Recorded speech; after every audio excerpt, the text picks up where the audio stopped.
মুখ্যমন্ত্ৰী হিমন্ত বিশ্ব শৰ্মা ঐতিহাসিক গহপুৰ ভোলাগুৰি চাহ বাগিচাত কনকলতা বিশ্ববিদ্যালয়ৰ বাবে আবণ্টিত ভূমি পৰিদৰ্শন কৰে।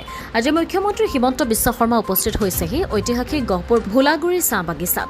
বাগিচাখনত 600 বিঘা ভূমিত নিৰ্মাণ হ'বলগীয়া কনকলতা বিশ্ববিদ্যালয়ৰ বাবে আবণ্টিত ভূমি পৰিদৰ্শন কৰে মুখ্যমন্ত্ৰীগৰাকীয়ে। কিছুদিনৰ ভিতৰতে অসম চৰকাৰে বিশ্ববিদ্যালয়খনৰ নিৰ্মাণ কাৰ্য শুভাৰম্ভণি কৰিব। এই বিশ্ববিদ্যালয়খনে উত্তৰ অসমৰ শৈক্ষিক দিশত অগ্ৰণী ভূমিকা গ্ৰহণ কৰিব। শহীদ কনকলতা ৰাজ্যিক বিশ্ববিদ্যালয় এখন আমি গহপুৰত কৰাৰ বাবে সিদ্ধান্ত লৈছিলোঁ।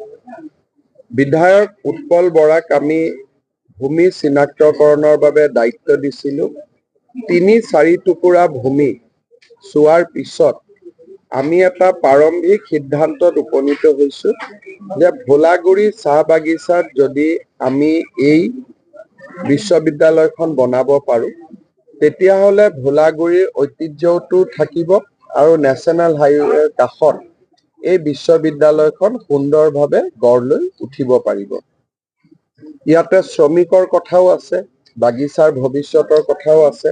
গতিকে আজি আমি সকলোৱে ইয়ালৈ আহি চাহ বাগিচাৰ লগত জড়িত শ্ৰমিক আৰু কৰ্মচাৰী সংগঠনসমূহৰ লগত আলাপ আলোচনা কৰিলোঁ আৰু বাগিচাৰ শ্ৰমিকসকলৰ জীৱনৰ নিৰাপত্তাটো আমি কেনেকৈ দিব পাৰোঁ তাৰ বিষয়েও আলাপ আলোচনা কৰিলোঁ আৰু কোনখিনি মাটি আমি ইউনিভাৰ্চিটিৰ কাৰণে ল'ম তাকো এটা আমি চিনাক্ত কৰিলোঁ।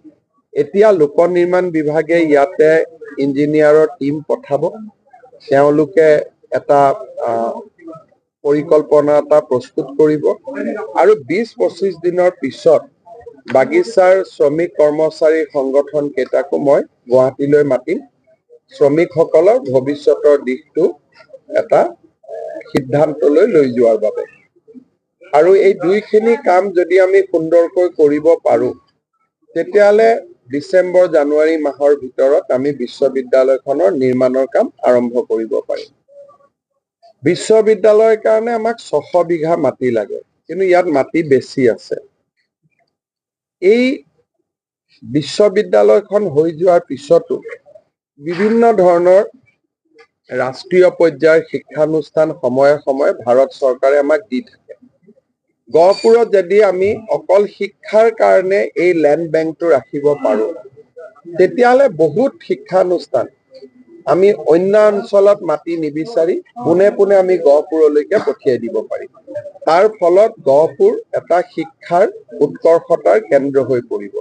গতিকে আজি আমি কনকলতা বিশ্ববিদ্যালয়ৰ কথাও চিন্তা কৰিছোঁ, লগতে ভৱিষ্যত দৰ্শন এটাৰ কথাও চিন্তা কৰিছোঁ। আশা কৰোঁ যদি সকলোৰে ভালে ভালে হৈ যায় আমি গহপুৰক এটা নতুন পৰ্যায়লৈ লৈ যাব পাৰিম।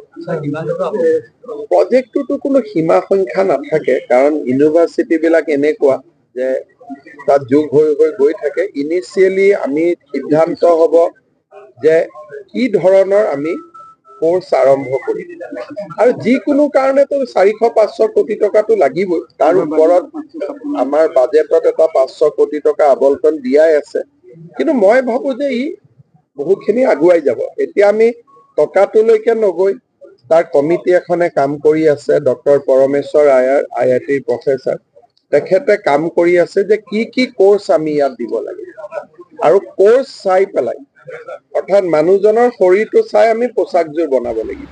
বিশ্বনাথৰ পৰা ৰমেশ চন্দ্ৰ চৰেণৰ ৰিপৰ্ট, অমৃত নিউজ 24/7। অমৃত প্ৰবাহ অসমীয়া সাপ্তাহিক কাকতৰ ডিজিটেল সংস্কৰণ অমৃত নিউজ, সত্যৰ সন্ধানত অমৃত নিউজ।